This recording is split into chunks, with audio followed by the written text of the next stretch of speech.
বাংলাদেশের তরুণ নির্মাতা মোহাম্মদ তাওকির ইসলামের প্রথম পূর্ণদৈর্ঘ্য চলচ্চিত্র দেলুপি এবার জয় করল বলিউডের খ্যাতিমান নির্মাতা অনুরাগ কাশ্যপের মন। সিনেমা রিভিউয়ের জনপ্রিয় প্ল্যাটফর্ম লেটারবক্সড এ সিনেমাটির ভূয়সী প্রশংসা করেছেন তিনি।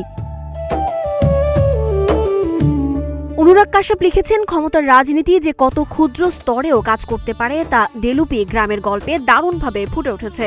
শাসন ব্যবস্থা বদলের পর বন্যায় মূল ভূখণ্ড থেকে বিচ্ছিন্ন হয়ে যাওয়া এই ছোট্ট গ্রামের গল্পটা এতটাই মানবিক যে মনে হয় যেন আমাদের চেনা পাশের কোনো গ্রামের কথা দেখছি। সিনেমাটি আমার ভীষণ ভালো লেগেছে। প্রিয় নির্মাতার কাছ থেকে এমন মূল্যায়ন পেয়ে উচ্ছ্বসিত তাওকির ইসলাম। অনুরাগের সেই রিভিউয়ের স্ক্রিনশট ফেসবুকে শেয়ার করে তিনি লেখেন, অনুরাগ কাশ্যপ দেলুপি দেখে নিজের ভাবনা জানিয়েছেন, আমার অনুভূতি প্রকাশের ভাষা নেই। গত বছরের ৭ নভেম্বর দেশের প্রেক্ষাগৃহে মুক্তি পায় দেলুপি। খুলনার দক্ষিণাঞ্চলের বাস্তব জীবন, জলবায়ু পরিবর্তন ও রাজনৈতিক অস্থিরতার পটভূমিতে নির্মিত হয়েছে এটি।